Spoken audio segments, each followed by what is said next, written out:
Selamat datang di pembelajaran literasi IT dari kelompok 46. Saya Dani Rahman Hakim atau biasa dipanggil Dandi bakal nemenin kalian semua pada sesi yang bertopik Etika dalam TIK, pengenalan komputer, dan pengenalan Windows. Mari kita mulai guys. Materi yang pertama etika dalam TIK. Sebelum lanjut pasti kalian bertanya-tanya, kenapa sih etika itu dibutuhkan dalam dunia TIK? Etika sangatlah dibutuhkan dalam berbagai bidang, khususnya bidang teknologi informasi.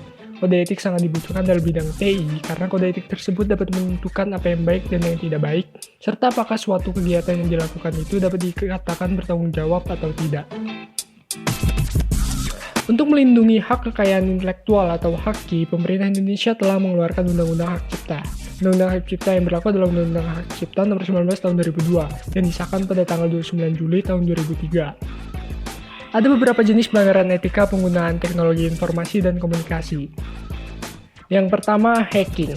Hacking adalah seseorang yang memiliki keinginan untuk melakukan eksplorasi dan penetrasi terhadap sebuah sistem operasi dan kode komputer pengaman lainnya, tetapi tidak melakukan tindakan pengerusakan apapun, tidak mencuri uang atau informasi. Lalu ada piracy, adalah pembajakan perangkat lunak atau software. Pornografi merupakan jenis kejahatan dengan menyajikan bentuk tubuh tanpa busana, erotis, dan kegiatan seksual lainnya dengan tujuan merusak moral.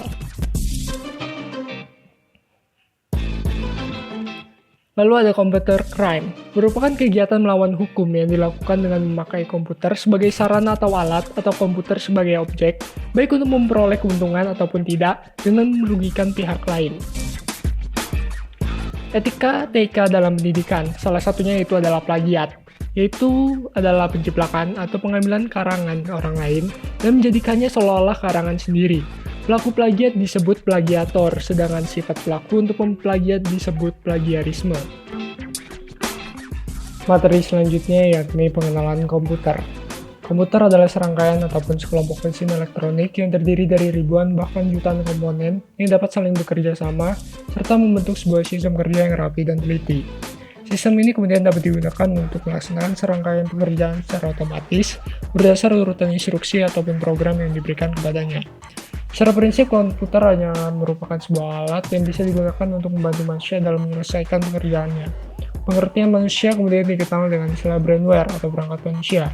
Konsep hardware, software, brainware adalah merupakan konsep tritunggal yang tidak bisa dipisahkan satu dengan lainnya. Sejarah komputer terdiri dari 5 generasi. Generasi yang pertama, tabung hampa udara atau vacuum tube sebagai penguat sinyal merupakan ciri khas komputer generasi pertama. Dan bahan bakunya terdiri dari kaca sehingga memiliki banyak kelemahan seperti mudah pecah dan mudah menyalurkan panas.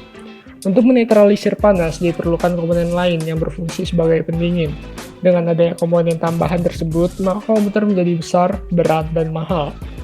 Generasi kedua, transistor merupakan ciri khas komputer generasi kedua. Bahan bakunya terdiri atas 3 lapis, yaitu basic, kolektor, dan emitter. Transistor merupakan singkatan dari transfer resistor, yang berarti dengan mempengaruhi daya tahan antara 2 dari 3 lapisan, maka daya resistor yang ada pada lapisan berikutnya dapat pula dipengaruhi. Generasi ketiga, ciri khas komputer generasi ketiga adalah integrated circuit atau IC chip. IC adalah gabungan dari ribuan transistor dengan bentuk kecil dan ukuran beberapa milimeter.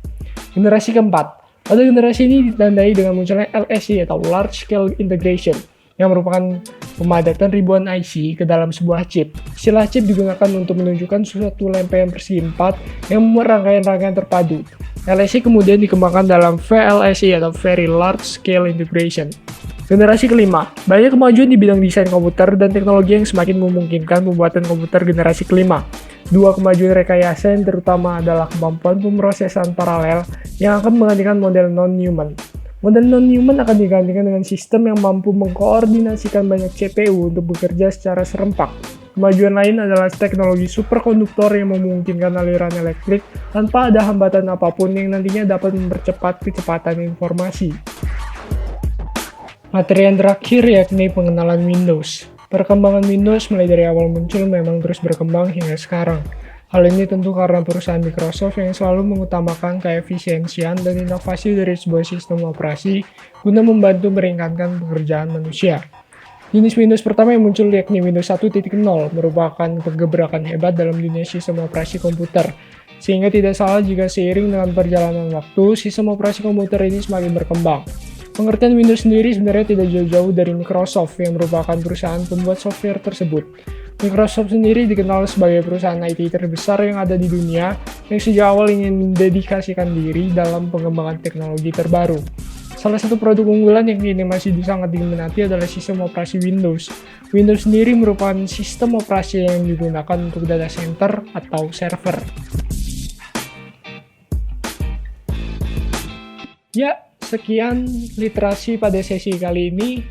Hope you enjoy guys, and see you!